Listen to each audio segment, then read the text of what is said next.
One of the underlying themes in the first series of episodes of All About Hinduism is that the spiritual tradition is often misunderstood by those people outside of it, and it is more misunderstood the farther away you get from it, geographically, culturally, metaphysically. And making that misunderstanding worse is that the degree to which it's happening isn't even recognized. Some of this misunderstanding is basic exposure to Hinduism and Hindus, not experiencing it or us personally. Some of it is that the exposure that does occur is through sources, be they teachers, textbooks, popular sources, that are using biased or otherwise incorrect sources, sometimes knowingly, sometimes unknowingly. Often the biases go back decades or even centuries to colonial-era interpretations of Hindu practices, beliefs, texts that have been passed on to this day. But sometimes we Hindus ourselves are unwittingly to blame. We ourselves, in an understandable desire to make our traditions approachable and relatable to those people outside of the tradition, use language that, though common and seemingly unobjectionable on the face of it, doesn't accurately convey what we want it to. It doesn't always mean what we think it means or want it to mean. If we want non-Hindus to better understand Hinduism, and we want ourselves to better understand Hinduism, the way in which we talk about Hinduism needs to change. I'm Matt McDermott, and this is All About Hinduism.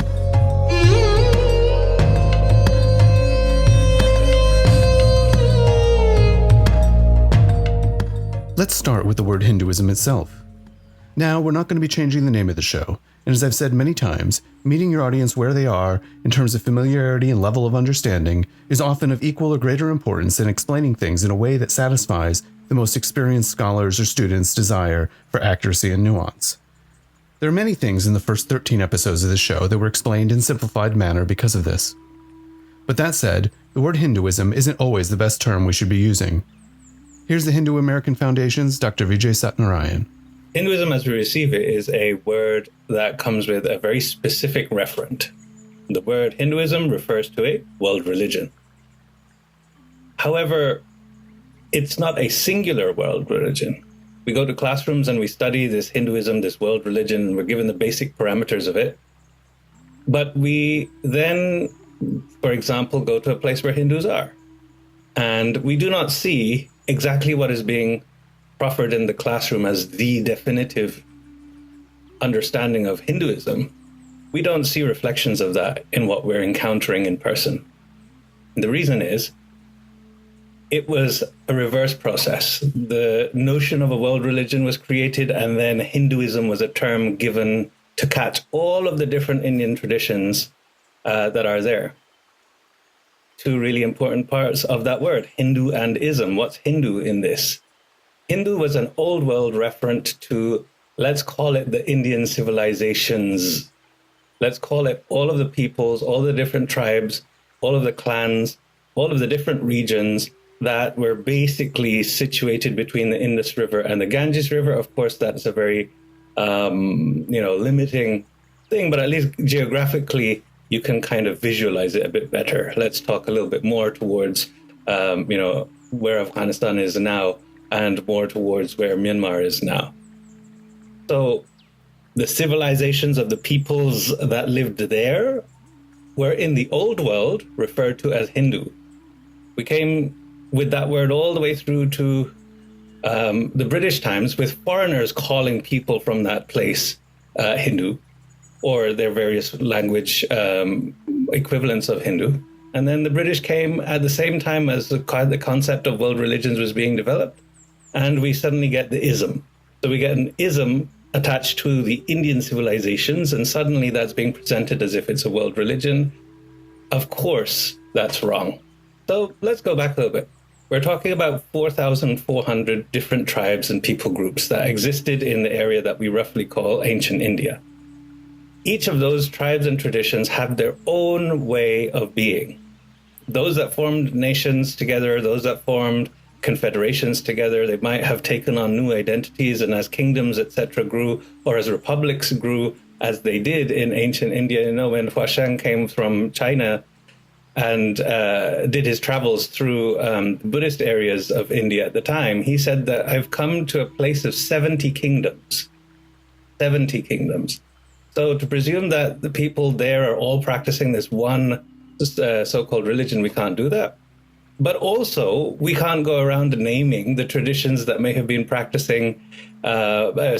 practiced by the peoples who were resident in the 70 different countries, if you were to call it by modern standards, or if you're going back to the tribal roots, 4,400 different traditions doesn't make sense to a mind that has got barely space for a tweet. So we have to compromise. The compromise is when you think of languages or cultures that were uniting the different parts or used transactionally through the different kingdoms and the different types of peoples that existed in ancient India. One language that comes to the fore is Sanskrit. Another language that comes to the fore is Prakrit. Another one is Pali.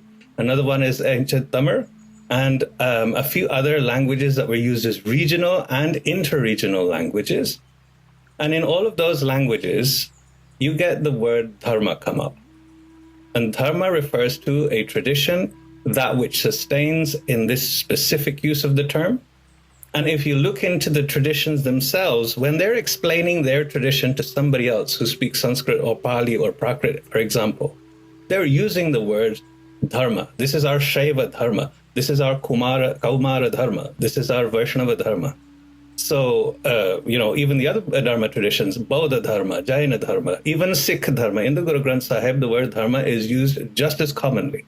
So all of those traditions, therefore, can be said to be dharma traditions, if we're looking for a word that comes from the area themselves. And I don't think that we should, guffaw at self-determination and sharing our name with people. And so the dharma traditions.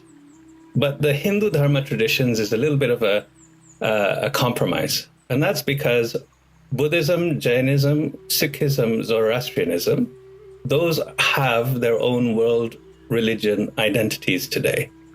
And so all the left over, I don't want to say left over in that way, but all of the remaining dharma traditions that are not elevated to world religious status by the systems that be in the West, they have been left as Hinduism. And so my proposition is that we use the word Hindu in order to use a word that the West and the rest of the world and the judiciaries across the world and the education systems across the world are familiar with. Use the word Hindu. It has been used for 2,000 years to describe, or 2,500 years to describe our civilizations.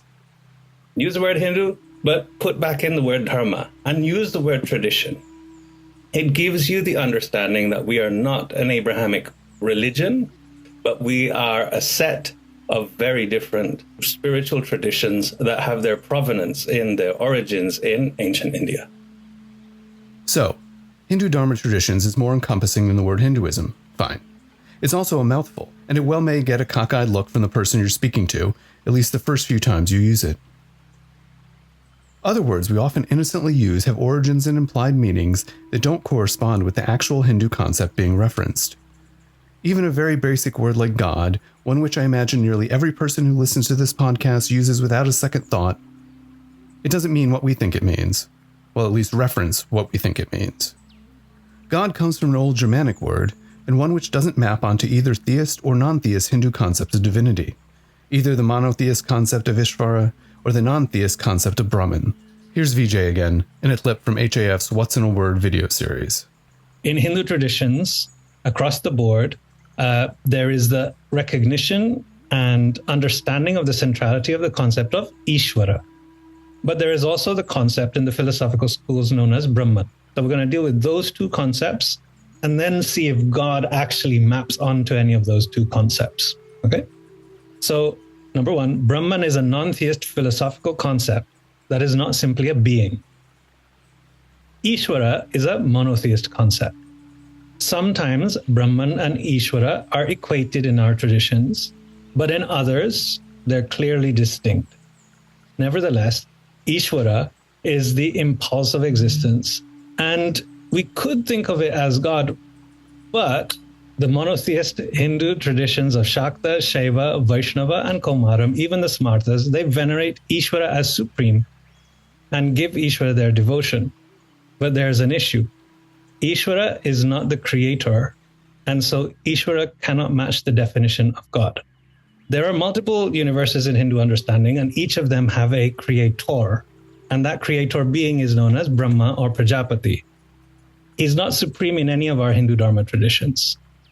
So the English word God can't match onto Ishvara, because if God as the creator is the main definition, then for us, Brahma is not the main, even though he is the creator of this particular universe out of many, many universes. The second part of it is that the majority of our ancient Hindu traditions don't believe in creation. So the notion that God took matter and physically manipulated and created the multiverse as it is, that as a concept does not exist in the majority of our Hindu Dharma traditions. Instead, we teach that Ishvara is the Srishti Karta. The word Srishti confuses people. Srishti means emanation. It does not mean creation. It is the one from and in whom the multiverse emanates. So there is no beginning of the multiverse. It simply manifests, remains, and then goes through dissolution in cycle after cycle within this being, or this principle rather. And it will continue to do so for eternity. So our perception of the multiverse is vastly different than the perception of the creation that exists in the languages that use the word God. As you can see, there's an absolute mismatch of worldviews here, and taking the easy route has many problems.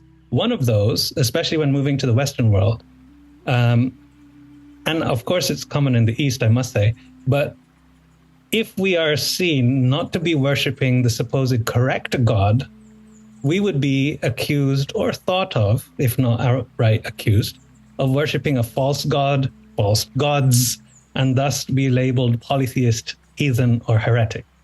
Other words, too, probably could use a rethink. Worship. We'll address that one in another episode. Idol. Gods, plural. Even the word religion is inadequate when it comes to the Hindu Dharma traditions. You know, people ask me why I harp on about the fact that religion is not good enough to describe the Dharma traditions. And it's really down to the fundamental concept that undergirds all of the Dharma traditions being completely different to the point of the religions. The point of religion is to follow the law of the one true God, in their words. The point of the Dharma traditions are to manage or to free oneself the inevitable ups and downs of life. Ups and downs are cyclical, they're repetitive. This is the concept known as samsara. Dukkha is we can define it variously depending on what tradition you are, but in a nutshell, a common understanding is that dukkha is trying to expect that you're going to be perpetually happy, knowing full well that there are going to be ups and downs, and that's how life is. It's very realistic. The proposition is that by undertaking spiritual practice, by undertaking self-cultivation, you'll be able to go through that life without driving yourself into depression or another type of illness. But instead, you will survive through it in a manner that allows you to appreciate the nice times and to work through, problem solve the tough times, until you get to a place where you might decide, you know what, I want this state of being free from it all forever. And you might want to, then look for moksha. That is a very different proposition than the religion where you must obey the will of God. That is not what we're talking about. Therefore, understanding that the Dharma traditions have a completely different point is key.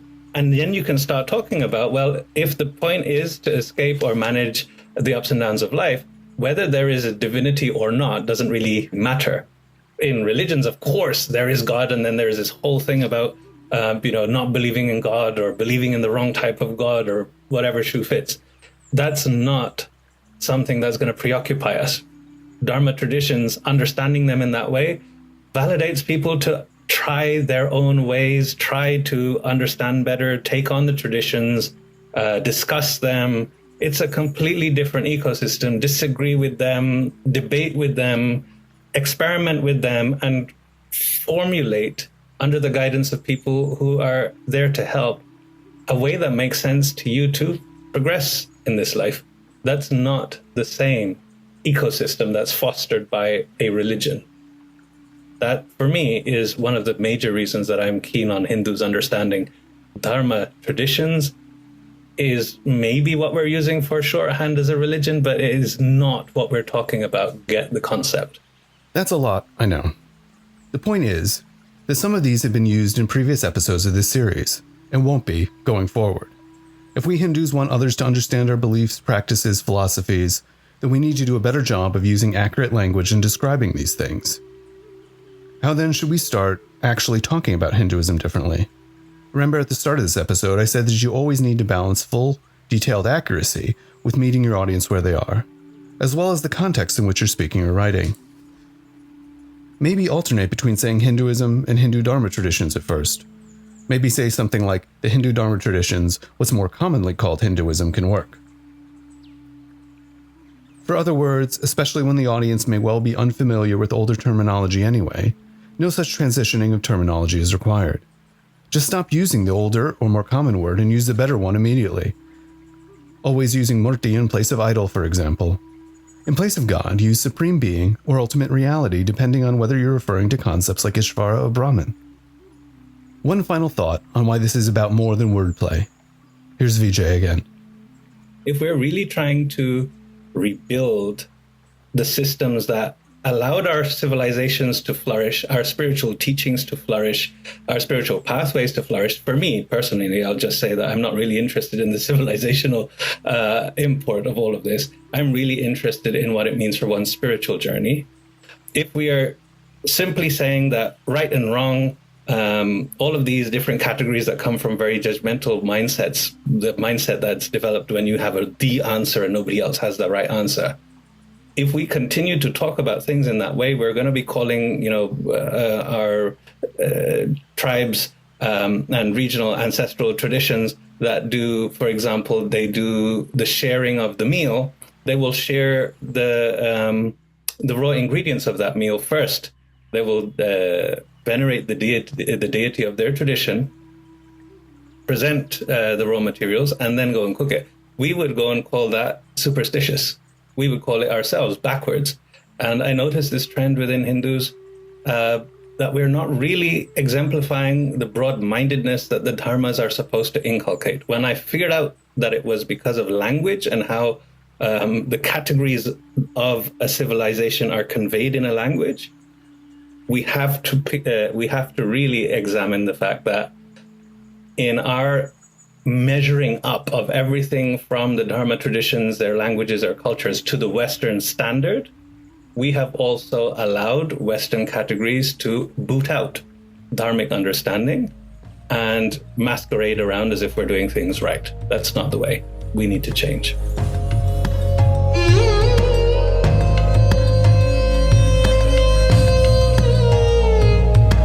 You've made it to the end of this episode of All About Hinduism. Before you go, do me a favor, leave us a nice 5-star review on whatever platform you're listening to this on.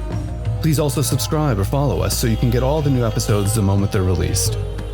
And if you found this episode informative, enjoyable, and useful, please share it right now with someone who will enjoy it too.